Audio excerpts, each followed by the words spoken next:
Hi guys. இந்த video இருக்குன்னா ஒரு சேடான நியூஸை ஷேர் பண்ணுறது தான் அந்த வீடியோ. முந்தானத்து நைட்டு ஒரு 2 மணிக்கு இங்கே மேடத்தை 2 பிள்ளைங்க அப்புறம் கஃபீல் 4 பேரும் நைட்டு 2 மணிக்கு ஏர்போர்ட்டில் விட்டு போயிட்டுருந்தோம். என் வீடு வந்து துருக்கி ரோடு தான். தெரியாலேருந்து சல்மான் ரோடு போகிறதுக்கு ரைட்டில் வளைஞ்ச உடனே ஒரு பொம்பளை ரைட்டில் அவளும் என் முன்னாடி தான் வளையிறா. என்னென்னா சர்வீஸ் ரோடு வளைஞ்ச உடனே ஃபஸ்ட்டு ரைட்டில் அதை போய் கொஞ்சம் கொஞ்சமாக ட்ராக்கு போய் தான் மெயின் ட்ராக்கு போகணும். இது வளைஞ்ச உடனே மெயின் ட்ராக்கு ஏன்னா போய்ட்டு பின்னாடி வந்த 2 வண்டி மோதி மொத்தம் 3 வண்டி சரி ஆக்சிடென்ட்டு. அது என்னை இடிக்க வந்திருப்பானுங்க. நான் இங்கிட்டு போகிறேன், ஒருத்தன் இங்கிட்டு வரான், ஒருத்தன் அங்கிட்டு போகுது. ஏன் மேடம் கத்துது, இவன் கஃபீல் கத்துறாரு.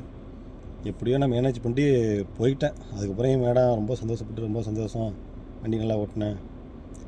அது ஒரு செகண்டே எனக்கு ஒரு மாதிரியா ஒரு ஹார்ட் பீட் மாதிரி ஆயிடுச்சு. என்னடா அது லைஃபு, ஒரு செகண்டு தான், அப்படி தான் எதாவது எல்லாம் காப்பாற்றிட்டான். நல்லா தான் நன்றி சொல்லணும். வண்டி ஓட்டுறவங்க பார்த்து சேஃபாக ஓட்டுங்க. எல்லா லேடிஸையும் அப்படி ஓட்டணும்னு சொல்லலை. சில லேடிஸு கொஞ்சம் தெரிய மாட்டேது, வண்டி எப்படி கண்ட்ரோல் பண்ணுறது, எப்படி ஓட்டணும்னு தெரிய மாட்டேது. அவங்களாம் பார்த்துங்க, சேஃபாக ஓட்டுங்க. வீடியோ பிடிச்சா லைக் பண்ணுங்கள், சப்ஸ்கிரைப் பண்ணிக்கோங்க. பாய்.